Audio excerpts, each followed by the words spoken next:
Gulf దేశాల్లో ఏం జరుగుతుందో, ఏం జరగబోతుందో ఏమీ తెలియనటువంటి పరిస్థితి నుంచి ముఖ్యంగా యూఏఈలో ఉన్నటువంటి దుబాయ్ తన యొక్క తీరు మార్చుకుని దుర్భేద్యమైనటువంటి ఒయాసిస్గా పేరుగాంచింది. గత 3 దశాబ్దాలుగా ఆ ప్రయత్నాల్లో ఫలితాలు కూడా సాధించింది.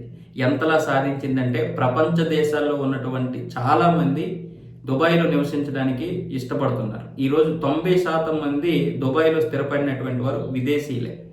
ఎందుకంటే అక్కడ సుస్థిరమైనటువంటి శాంతికరమైనటువంటి ప్రభుత్వాలు ఉన్నాయని. ఈరోజు ఆ ప్రభుత్వాలు ఆ యొక్క పేరు మసకబారిపోయింది. కేవలం ఫామ్ జుమేరియా, అలాగే బుర్జ్ ఖలీఫా, అలాగే మరికొన్ని ప్రపంచ ప్రఖ్యాతిగాంచినటువంటి హోటల్స్ మీద, ప్రదేశాల మీద ఇరాన్ చేసినటువంటి దాడులతో ఈరోజు దుబాయ్ యొక్క కళలు చెదిరిపోయాయి. యూఏఈకి చెందినటువంటి చాలా ప్రాంతాల పరిస్థితి అలాగే ఉంది.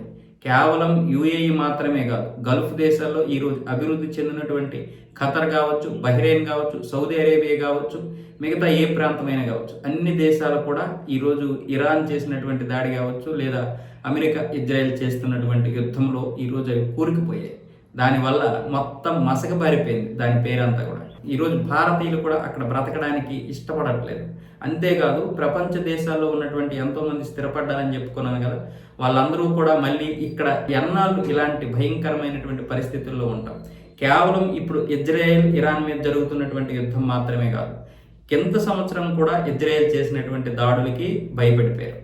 అలాగే అంతకు ముందు కూడా జరుగుతున్నటువంటి పరిణామాలు చూసి ఇది ఇప్పట్లో ఆగేటట్టు లేదు, ఇక భవిష్యత్తులో కూడా ఇలా ప్రతిసారి కూడా యుద్ధాలు జరుగుతూనే ఉంటాయి, కాబట్టి మనం ఇంత భయంగా బ్రతకాల్సినటువంటి అవసరం ఉందా అన్న విధంగా ఇతర దేశాల వైపు కూడా చూసే పరిస్థితి.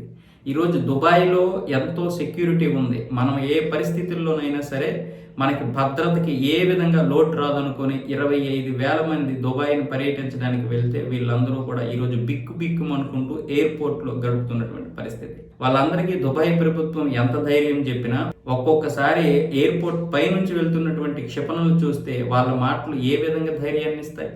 సో ఈరోజు ఆ పరిస్థితిలో ఉంది దుబాయ్. ఈరోజు తన యొక్క పరిస్థితి దిగజారిపోతుందని అమెరికా మీద, ట్రంప్ మీద విరుచుకుపడుతుంది యూఏఈ, అలాగే గల్ఫ్ దేశాలకు చెందినటువంటి నేతలందరూ కూడా. ఇందులో ఒక ప్రధానమైనటువంటి వ్యాపారవేత్త ఒక లేఖ రాశాడు ట్రంప్కి. ఖలఫ్ అహ్మద్ అల్ హబ్దూర్ అనే వ్యక్తి, ఇతను పెద్ద బిజినెస్ మ్యాన్ అంట. ఆయన సోషల్ మీడియాలో రాసినటువంటి లేఖ ఏంటంటే ట్రంప్కి, నిన్ను అసలు ఎవడు గల్ఫ్ దేశాలని ఈ యుద్ధంలోకి లాగమన్నాడు. నువ్వు యుద్ధం మొదలెట్టే ముందు కనీసం గల్ఫ్ దేశాలతో సంప్రదించావా?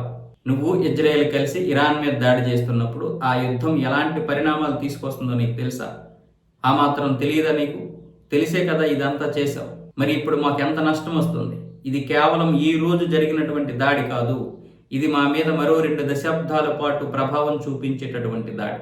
ఈరోజు ఏదైతే మేము కలలకని ఒక సామ్రాజ్యాన్ని సృష్టించుకున్నామో దాన్ని కలలు చేసేసావు నువ్వు.